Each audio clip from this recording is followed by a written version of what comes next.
is it that people can't understand that you can be both a premium product, but also a low cost leader? Why can't you be both? People seem to think that you have to be a premium product. You got to have your price. Otherwise, people are going to value you differently. You got to keep that price equivalent to that.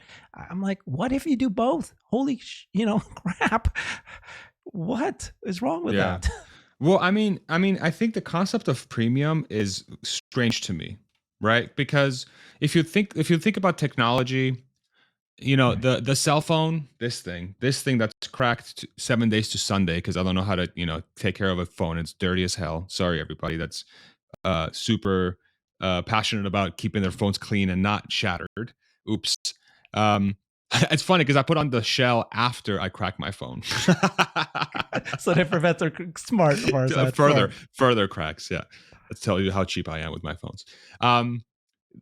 There was a day where back when I was growing up as a teenager, before the iPhone came out, everybody had the flip phones or the different the Nokia phones and all that stuff, and you had super fancy phones too. You had like the super duper fancy phones, and then the iPhone came out.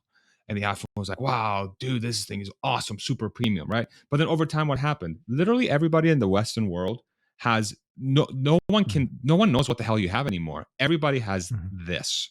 And what this is a tool for humans to access the world's information anywhere we are. And it also has a camera, and it has a microphone, and it has a bunch of sensors that track everything you do, and everybody knows what you're doing at all times, which is probably not a good thing, but that's a separate discussion for a different video. So transportation, I think, is going to go down that path over time. It's going to shift away from, there will still be niche automakers like your Ferraris, your Lamborghinis, all these guys that make super dope cars that cater to a very small percentage of the population. I think those will exist for quite a while still, until they literally outlaw driving, which there's a debate if that's good or bad, but that's again in a separate discussion. So those will continue to exist, and then 80% of the market or more is going to be like this. It's going to be this thing, right? And so in that context, it's not really premium or not premium. It's really what's the thing that's going to give people what they're looking for in a product, right? Apple makes itself seem like a premium brand, but an iPhone 12 and a Samsung S20, see, even my dogs are passionate about this discussion, okay? The iPhone 12 and the Samsung S20, whatever they're at now, and whoever else makes smartphones, it's basically the same thing. And so I think that's where Tesla's going. And it's 100% aligned with their long-term mission of, again, really driving the advent of sustainable transport. So I've never been able to buy that argument. Yes, the S and X are beautiful, luxurious products, just like a Porsche 911, just like a Ferrari 458, just like a freaking Pagani, right? They're just gorgeous cars, and they're awesome. But that is not what Tesla is. Tesla is a company that's trying to build as many cars as humanly possible by doing it in a way that captivates the imagination of people. And they're like, oh my God, this is the greatest thing I've ever experienced.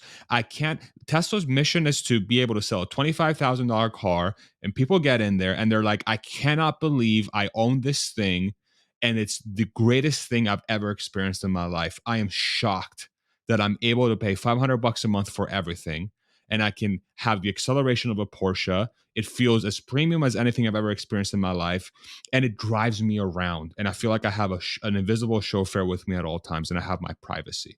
That is Tesla. The other thing that's what Tesla people does. are forgetting, I think, is two things. So one is segmentation. So they can segment all day long, and so you can have the high premium ones, and you can have the low cost, and why not? You can have both. Is it a damage to the brand Tesla? If and I think there was certainly some brands. Somebody was telling me that they made a mistake. I think it was Corey saying that Mercedes made a mistake when they rolled out the C class, where it was just not a Mercedes, and it was so low cost that it did damage the brand. So it can happen. But then there's companies like Apple that will sell you. You can buy a $300 Apple iPhone. Just different branding. Now, the other thing is that once you buy the car, you can sell them so many things to up that margin. I mean, I think it's ridiculous that people pay $2,000 to get a 0.6 second increase in the acceleration, like Like what? You just Yeah, like go on the sure. app and you go, here's $2,000. Why? So that the car will go faster, 0 to 60. Hell yeah. Just like there's so many little things like that they're adding that just boosts up, then how you add up, I wanted special wheels and all that. Now accessories, there's going to be internal Cybertruck accessories team. They're going to be able to make up that margin in all sorts of ways. And as they move towards services, but he did make it sound like it's a long way away. And I'm not going to, we don't need to focus on entertainment and all that right now. That's the future. So like in a way he said, robotaxi's coming, full self-driving's coming, but robotaxi could be a long ways away and he won't, right now it's the focus on FSD. If FSD works, then we can start working about all these other revenue streams that's going to come. But yeah. But the opportunity is there, the potential is there, and that's where the long-term story of Tesla is. That's the piece that, again, once that robotaxi quantification comes to reality, where people can actually see it in the profit and loss statement and on the balance sheet starting to show up in cold hard cash, that's well beyond what people expected, and it's 100% driven by software. That's where this entire discussion goes from what if Tesla can do it to how far can Tesla take this? And then that's where the argument will be. That the valuation will be based on, well, I think they can do this at 20% market share. I think they can do this at 50% market share. I think they can do this at 10% market share. Right now, the valuation is at 0% market share, right? And then the crazy thing about this concept is that the 10% market share is a gigantic number. The 50% market share is a stupid number. Yeah. And then the bot is going to be bigger than those. Okay? So it's going to be, it's such a fun thing to track, man. I said this yesterday. Yeah. And it was just a quick reaction on my part, but actually even today, I still believe it. Okay. My comment was this. Okay. So we saw the bot video. You saw the bot video. Yes. Yes. And if I did my due diligence and I saw a company, not Tesla, roll out that bot video, and I do my due diligence and I confirm that this is real. This is not CGI. It's not been made up. It really can do all that. I would go all in on that company. I would invest my money in that company, even they haven't sold a single bot yet. Now that's me, because I'm in growth mode. I'm trying to, 10x, 20x my money. Maybe not all in. I'm not that stupid. I'm not.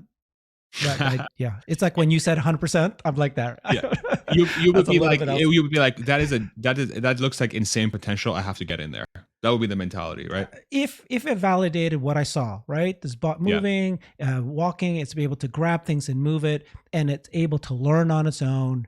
And then I've proven that this brains is able to teach itself. And then now it's almost like a straight line calculation of how many bots can they build and how cheap is it to build those bots. And they've already saying that it's actually fairly inexpensive to break. There's no issue with this company because they have these manufacturing expertise. They've got factories. They know they've got all the parts that they built themselves. He made a big point about that every part here is our Tesla design. That vertical integration allows them to control their future. They can build it. They can build it cheap. They can scale it up. Okay, we know that. Right. Obviously, a startup wouldn't have that, but let's say it was a spin-off and they had a partnership with a company that had all that.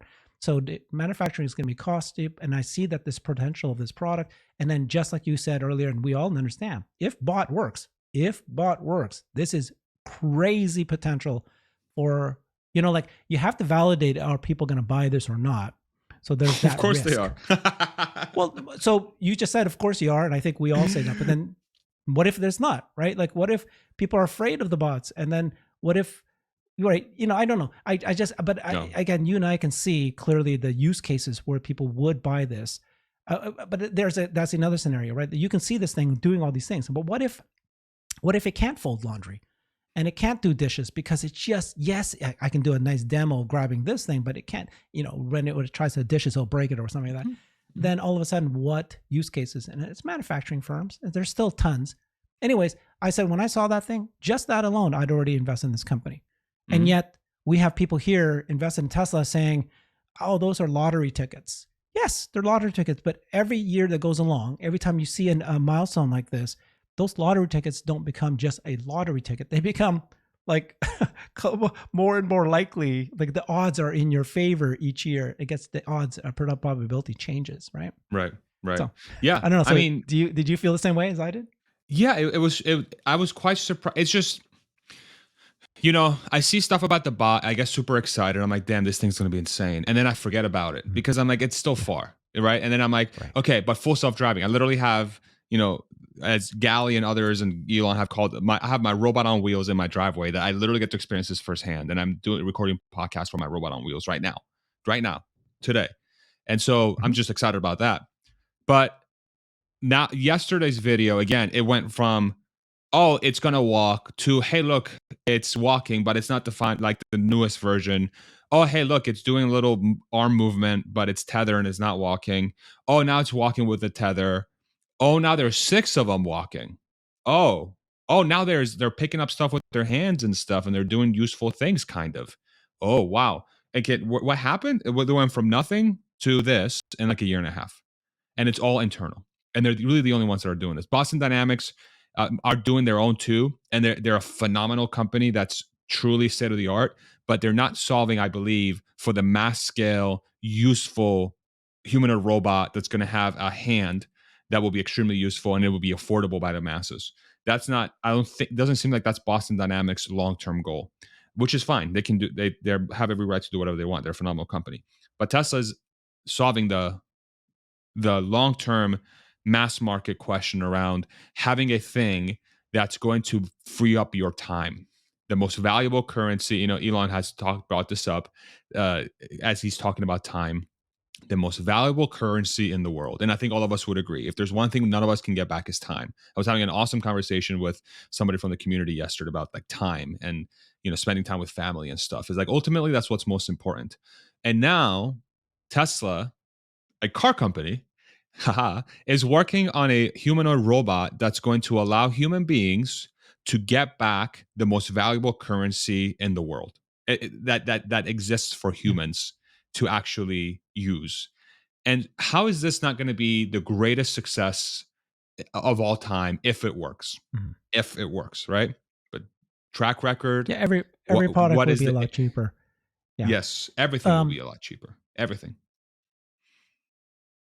Good. yeah. So, yes. I was talking to Scott Walter about this, and he said that even the way the bots are today, just what you saw, okay, they don't have to sell it to anybody because Tesla is a car manufacturer. They have factories, big factories. They hire 100, what did they say, 130,000 employees today, Yeah. right? And we saw, I don't know if you saw this, but a Chinese media company was given a tour of Shanghai, Giga Shanghai, and then they showed the video of inside Giga Shanghai. And then Scott paused the video and goes, see that video right here?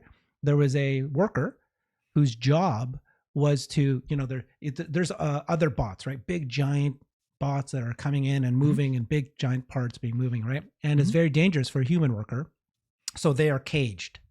But then a human worker needs to go inside this, kind of like getting close to the cage, and to put they feed the part that the bot will grab and then put it into the car or wherever it is, right? And then that job of the human worker is to put the human worker, to be safe, cannot walk into this area until the green light turns on. Mhm. That means that the bots are away and it's safe for you to go in and feed it. Then it goes red, then it goes green, you go in, and he goes, stop the video, because it was so beautiful. He goes, did you see what happened? The human maker worker made a mistake, because obviously it just happens where he started walking in when it was red. And then, so then, beep, beep, beep, beep, beep, he had to stop the line, step out. It was happened very quickly, press the button, reset everything, and do it again.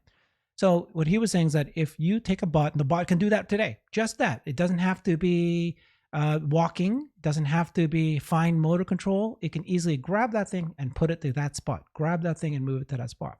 And the Sure. savings to Tesla is hundred. He calculated like $200,000-$300,000 for one person, and it's more than that, right? Because it's like you can have it 3 shifts a day. That blah blah blah blah. So even Tesla alone. So even if you don't believe that the bot is the future, it's not ready now. If Tesla starts showing that it works in their factory, just cost of, we were talking about profitability and margins of cars. That's a huge percentage of the margin. The cost of goods is not the cost of goods, but the cost of the Yeah. salaries of people, right? Sure. So No, that's going to 100%. plummet operating margin. Yeah. Yeah. I mean, I still think that the bot will 100% do that. the key thing in a manufacturing environment is that you need a reliable process. Even though the human made a mistake, the bot has to be able to not make a mistake. Uh, it has to make less mistakes than the human for it to be a viable thing to be used, Yeah. because that's sort of the bar that we have to set. So I don't think the bot's there yet, and I know Scott's super passionate about this and he's super right about it becoming a reality. I still we're not here today, but once they can prove that reliability, making sure that the battery can last more than like 5 minutes, making sure that it's not going to fall down on the production line and then pause the entire process. The last thing you want is your line to go down. One small mistake can bring your entire line down. And I think there is probably too much risk of putting a alpha bot in a production line today. But there will come a time, a year, 6 months, 5 years, I don't know when what he described will Something 100% obvious, become yeah. a reality, right? The point Yeah. being that you don't need to have a general use robot that can do everything and anything. You can have a robot that 100%. does it just for that specific, very small task, and automatically already save money by replacing a human that used to do that today. And they're just repetitive. These are just repetitive, and it's actually better because it's the risk you're taking with a human is much Sure. worse. And so yeah, but you can design the robot, build it now, perfect it for that use case, that one use case. You don't have to wait for all this. And then it's already saving Tesla $200,000-$300,000 a year. That's immediately. So Yeah, but I think perfecting the use case for a narrow thing is the wrong strategy for what they're trying to build. As long as you can do it through software, sure. Doing it through hardware is a different story, because then you have to build a manufacturing line that specializes for yeah, that no, type no, of we're robot, not. right? You're talking Yeah, software. we're not talking about replacing the hand. Some people are going, well, you can replace the hand and put a drill in it. You don't need to. The No, robot no. can grab the drill and put it, use it just Yeah. like we normally do. So no, Yes. I'm not talking about that scenario where you're going to have this very specific robot with the different arms or whatever. No.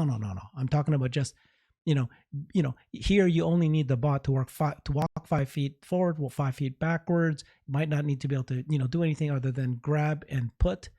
Yes. Just that alone is already valuable to Tesla today, because they're a massive manufacturing company with 130,000 employees doing all sorts of kind of jobs. You can find 5, 10 right now and immediately save millions of dollars to Tesla in 3 months from now. Yes. So that's the first step that they might show, because they themselves will be the customer, because they're so massive as a company and they have so much cost. So anyway, that's the exciting part. Yeah, very exciting. Yeah. Very exciting.